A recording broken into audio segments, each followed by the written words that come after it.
I just got back from my first time ever visiting Japan, and by the way, it is amazing. If it's on your list, definitely go. But what you should also do is watch this video, because I'm going to tell you the top 10 things you really need to know before visiting Japan for the first time.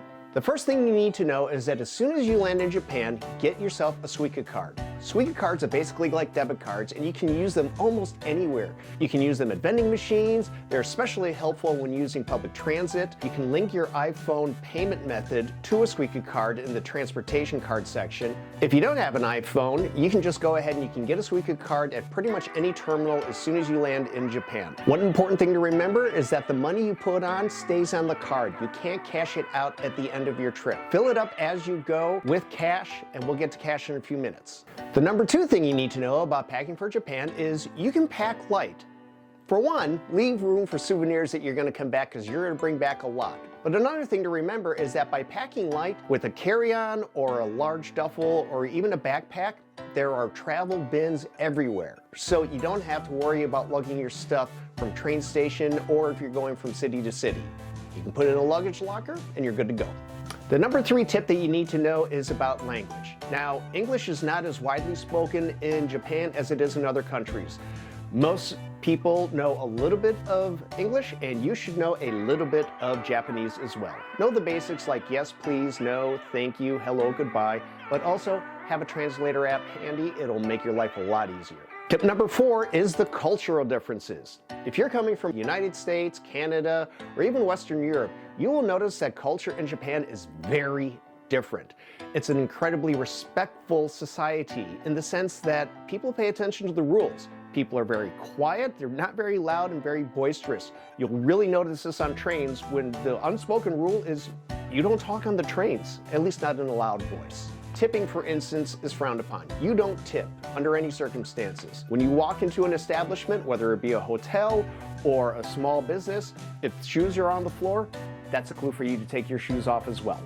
Don't worry, they give you slippers, so you're not going to walk around in socks or bare feet. Tip number 5, stay at a traditional Japanese hotel referred to as a ryokan. You can really experience what it is like to be living in Japanese culture. You get to sleep in an authentic Japanese style bed. Most of them also include meals, which are also amazing. If you really want to submerge yourself in the Japanese experience, definitely stay at a ryokan. Hey, if you enjoyed the tips so far, stay tuned. The most important ones are coming up. And also don't forget, if you're liking what you're seeing so far, hit that like and subscribe button. I definitely appreciate it. Tip number 6 is always have cash.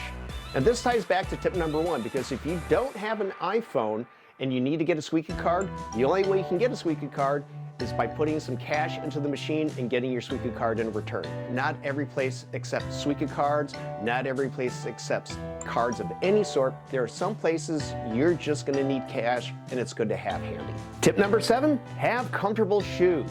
This is definitely one of the more important tips, because you are going to be doing a lot of walking. Those underground subway systems are cavernous, and you're going to walk a long ways just to get on and off the trains. You're going to need comfortable shoes anyway, because there are so many open spaces. Japan has all these wonderful parks and little hidden gems.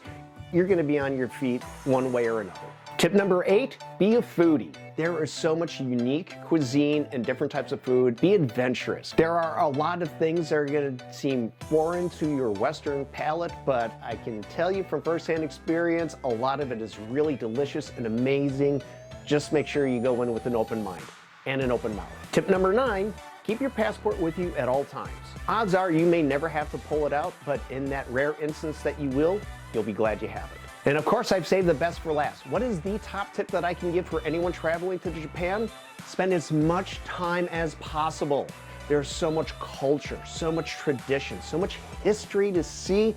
1 week minimum, and after that, spend as much time as your vacation and budget will allow. I was there for 1 week, and even though I had a fantastic time and I saw much, there was so much more.